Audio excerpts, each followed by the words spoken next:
Hello students, here is another problem which is similar to that of the focal chords of a parabola, midpoints of focal chords of a parabola, and we have done another problem connected with the ellipse, chords passing through HK and locus of their midpoints. Similarly for hyperbola, all the chords are drawn through a fixed point HK, then we have to prove that the locus of their midpoints is another hyperbola. നേരത്തെ എലിപ്സിൻ്റെ കണ്ടായിരുന്നു, പരാബോളയുടെ കണ്ടായിരുന്നു. അതൊക്കെ അതേ ഇനത്തിൽപ്പെട്ട വേറൊരു കർവാണ്. പരാബോളയുടെ focal കോഡ്സിൻ്റെ mid points ആയപ്പോൾ അത് വേറൊരു പരാബോളയിലാണ് കിടന്നത്. എലിപ്സിൻ്റെ HK കൂടെ പാസ് ചെയ്യുന്ന കോഡ്സിൻ്റെ മിഡ് പോയിൻറ്റ്സ് വേറൊരു എലിപ്സിലാണ് കിടന്നിരുന്നത്. അതൊക്കെ കർവ് അതാണ് എന്ന് നമ്മൾ അത്രയ്ക്കങ്ങ് എസ്റ്റാബ്ലിഷ് ചെയ്തില്ലായിരുന്നു. ഇവിടെ നമ്മൾ കർവ് മിഡ് പോയിൻറ്റ്സ് കിടക്കുന്ന കർവ് എലിപ്സ് ആണ് എന്ന് ഇക്വേഷൻ റീഅറേഞ്ച് ചെയ്ത്, നേരത്തെ ഞാൻ അങ്ങനെ പറഞ്ഞായിരുന്നല്ലോ എലിപ്സിൻ്റെ കേസിൽ എങ്ങനെ പെർഫെക്റ്റ് സ്ക്വയർ ആക്കി റീഅറേഞ്ച് ചെയ്യാം എന്ന്. അപ്പോൾ അതാണ് ചെയ്യാൻ പോകുന്നത്. Chords of a hyperbola X square by A square minus Y square by B square equal to 1 are drawn through a fixed point HK. Prove that the locus of their mid points is another hyperbola. Locus of mid points ആ കണ്ടുപിടിക്കേണ്ടത്. അപ്പോൾ അവിടെ നമ്മൾ start ചെയ്യുന്നത്. Let x1 y1 be the midpoint of a chord, അതുപോലത്തെ പലതുണ്ട്, of a chord through the point HK, through the point HK. x1 y1 be the midpoint of a chord. x1 y1 midpoint ആയതുകൊണ്ട് കോഡിൻ്റെ equation x by a square minus y y1 by b square equal to x1 square by a square minus y1 square by b square. ഹൈപ്പർബോളയാണ് t1 equal to s1. ഇതാണ് കോഡിൻ്റെ equation. ഇനി ഈ code HK കൂടെ pass ചെയ്യുന്നെങ്കിൽ, if the same line passes through HK, then put x equal to h, y equal to k. x equal to h, hx1 divided by a square minus y equal to k, ky1 divided by b square equal to x1 square divided by a square, x1 y1 മാറ്റമില്ല, minus y1 square divided by B square. HK കൂടെ pass ചെയ്യുന്ന x1 y1 mid point ആയിട്ടുള്ള കോഡിൻ്റെ ഇക്വേഷനാണ്. x2 y2 mid point ആയിട്ടുള്ള HK കൂടെ pass ചെയ്യുന്ന കോഡാണെങ്കിൽ വേറൊരു കോഡാണ്. അവിടെ വരാൻ പോകുന്ന വ്യത്യാസം ഈ x1ൻ്റെ പൊസിഷനിൽ x2 ആയിരിക്കും, y1ൻ്റെ പൊസിഷനിൽ y2 ആയിരിക്കും, ഇവിടെയും അങ്ങനെ ആയിരിക്കും. So all such chords passing through HK having midpoint passing through HK having midpoint satisfying this equation.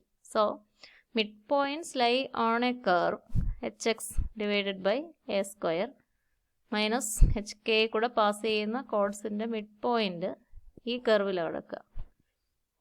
Should satisfy this equation. Mid പോയിൻറ്റ്സിന് ഈ ഇക്വേഷൻ സാറ്റിസ്ഫൈ ചെയ്യേണ്ടി വരും. അപ്പോൾ ഇതാണ് locus of mid points of chords passing through HK. Find the locus അല്ലെ show that the locus is this curve എന്ന് പറഞ്ഞാൽ അത്രയും ചെയ്താൽ മതിയായിരുന്നു. Here we have to prove that ഇത് കാണുമ്പോൾ അറിയാം ഹൈപ്പർബോളയാണ്. X square by A square minus Y square by B square. X Y ടൈമില്ല, എക്സിൻ്റെയും വൈയുടെയും എക്സും വൈ ഒരുമിച്ചുള്ള ടൈമില്ല, എക്സിൻ്റെയും വൈയുടെയും ടേംസ് വേറെയുണ്ട്. പിന്നെ ഇതേത് ഹൈപ്പർബോളയാണെന്നൊക്കെ കൃത്യമായിട്ട് ഐഡൻറ്റിഫൈ ചെയ്യാൻ നമുക്ക് ടേംസ് ഒരുമിച്ച് കൊണ്ടുവരാം. X square by A square minus h x by A square, x square minus h x by A square. അതുപോലെ minus of y square by B square minus Y square by B square plus k y by B square. അപ്പോൾ minus of y square minus k y divided by B square എന്നെഴുതാം. Equal to ഇപ്പോൾ 0 ആണ്, equal to 0 എന്നാണ്. ഇനി ഇതിനെ ഒരു perfect square ആക്കാൻ X square minus h X, ഇവിടെ ഇനി വേണ്ടത് എക്സ് സ്ക്വയർ, അതിൻ്റെ റൂട്ട് എക്സ് ഇവിടെ വന്നിട്ടുണ്ട്, പിന്നെ ഒരു എച്ച് ഇവിടെ കാണുന്നുണ്ട്. ഇത് 2ab ടൈമാണ്, അപ്പോൾ 2 ഇവിടെ കാണാനുമില്ല. So we add h/2 whole square, h/2 whole square. അത് ആഡ് ചെയ്യുവാണെങ്കിൽ അത് തന്നെ സബ്ട്രാക്ട് ചെയ്യുകയും വേണം, അതിവിടെ ഇല്ലാത്തതാണ്. Minus h/2 whole square divided by A square. അതുപോലെ അടുത്ത ടൈമിൽ minus of y square minus k y, അവിടെ 2ab ടൈമിൽ 2 മിസ്സിങ് ആണ്. So plus k/2 plus B സ്ക്വയറിൻ്റെ സ്ഥാനത്ത് plus k/2 whole square divided by minus k/2 whole square എന്ന് എഴുതാം. Divided by B square equal to 0. So this is x minus h by 2.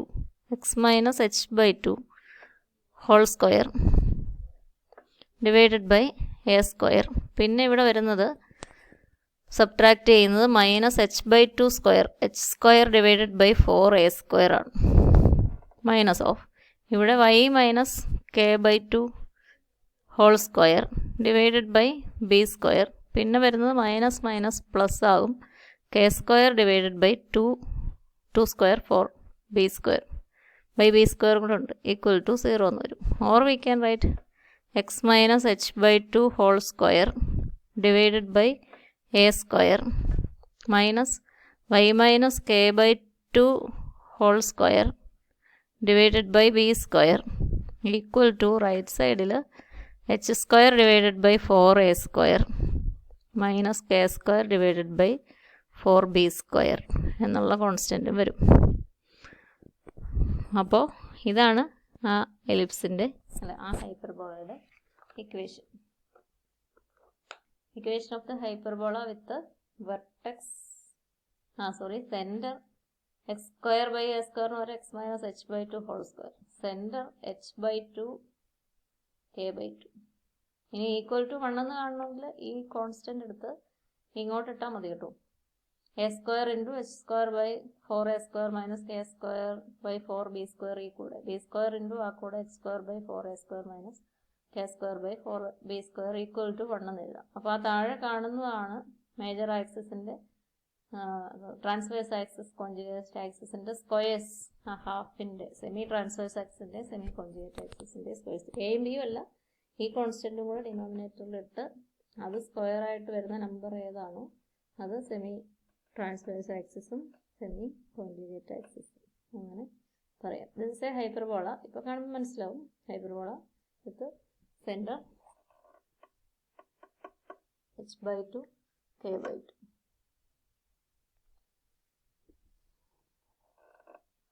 അപ്പോൾ ആ ഫോമിൽ എഴുതി കാണണമെങ്കിൽ എഴുതി കാണിക്കാം. ഇതേ ഉള്ളൂ. X minus H by 2 whole square divided by A square into ഇതാണ് താഴെ വരേണ്ട constant H square by 4 A square minus K square by 4 B square minus Y minus K by 2 whole square divided by B square into H square by 4 A square minus k square by 4b square equal to 1. This is capital A. This is capital A square, capital B square. Then we can write x minus h by 2 whole square divided by capital A square minus y minus k by 2 whole square divided by capital B square equal to 1. So this is an ellipse with the center h by 2, k by 2 and A and B are the semi-axis length. Capital A and capital B. Capital A square is by this equation. Capital B square is by this equation. We have to show that it is a hyperbola. നമുക്കത് മാത്രമേ ചെയ്യേണ്ടുള്ളൂ. ആക്സിസിൽ എന്തൊന്നും ചോദിച്ചിട്ടില്ല. നമ്മളിതിനെ കുറച്ചുകൂടെ ഭംഗിയായിട്ട് centre ഇതാണെന്നും x square by A square minus y square by b square equal to 1 അത് പറ്റുന്നില്ല. അപ്പോൾ X minus something whole square divide by square plus Y minus something whole square divide by B square equal to 1 എഴുതിയിട്ടുണ്ട്. So it is a hyperbola എന്ന് നമുക്ക് ഉറപ്പിക്കാം. This is the simplification of the equation. അത് ഇവിടെ വരെ പോകണമെന്നില്ല. നേരത്തെ കാണുന്ന ഈ ഇക്വേഷനിൽ നിന്ന് തന്നെ നമുക്കതൊരു ഹൈപ്പർബോളയാണ് എന്ന് മനസ്സിലാക്കാവുന്നതുള്ളൂ. X square by A square minus Y square by B square. ഈ കൂടെ എക്സ് ടൈം വരും, ഈ കൂടെ വൈ ടൈം വരും. അതിനെ റീഅറേഞ്ച് ചെയ്ത് പെർഫെക്റ്റ് സ്ക്വയേഴ്സ് ആക്കാം. റൈറ്റ് സൈഡിൽ ഒരു കോൺസ്റ്റന്റ് വരും. ആ കോൺസ്റ്റന്റ് കൊണ്ട് ഡിവൈഡ് ചെയ്താൽ ഈക്വൽ ടു 1 ഫോം ആക്കാം എന്നൊക്കെ അറിയാം. അപ്പോൾ ഇവിടെ നിന്ന് തന്നെ വേണേൽ പറയാം ദിസ് ഇസ് എ ഹൈപ്പർബോള എന്ന് പറയാം. പിന്നെ ഹൈപ്പർബോളയുടെ സെൻറ്റർ കണ്ടുപിടിക്കാൻ വേണ്ടിയാണ് ഇങ്ങനെ ചെയ്തത്. X minus a number whole square എന്ന് എഴുതുമ്പോൾ സെൻറ്റർ നമുക്ക് അതിൽ നിന്ന് h by 2 എക്സ് കോർഡിനേറ്റും സെൻട്രലിലെ വൈ കോർഡിനേറ്റ് k by 2 എന്ന് പറയാൻ പറ്റുന്നുണ്ട്. അതിന് വേണ്ടിയാണ് സിംപ്ലിഫിക്കേഷൻ കൂടുതൽ ചെയ്തത്. ഇവിടെ കൊണ്ട് തന്നെ അത് ഹൈപ്പർബോള എന്ന് ഉറപ്പിക്കാവുന്നതൊക്കെ ഉള്ളൂ. അപ്പോൾ ഇവിടെ ഇക്വേഷൻ എന്താണെന്ന് തന്നിട്ടില്ല, കണ്ടുപിടിക്കാനാണ് പറഞ്ഞിരിക്കുന്നത്. എല്ലായിടത്തും ഇത് മൂന്നാമത്തെ പ്രോബ്ലമാണ്. Parabola, ellipse, hyperbola. കർവ് വേറെയാണുള്ളൂ. മൂന്നാമത്തെ പ്രോബ്ലമാണ് ഒരേ ലോജിക്കിൽ നമ്മൾ ചെയ്യുക. അപ്പോൾ കാണാതെ പഠിക്കാതെ ചെയ്യാൻ ലോജിക് ഉണ്ടാകുക. അപ്പോൾ നമുക്ക് പെട്ടെന്ന് ചെയ്യാം. ഇക്വേഷൻസ് പഠിച്ചാൽ മതി. ടാൻജൻറ്റിൻ്റെ, കോഡിൻ്റെ, ഓക്കെ, ഇക്വേഷൻസ് കണ്ടീഷൻസ് ഒക്കെ അറിഞ്ഞാൽ മതി, ചെയ്യാവുന്നതേ ഉള്ളൂ. Okay, thank you.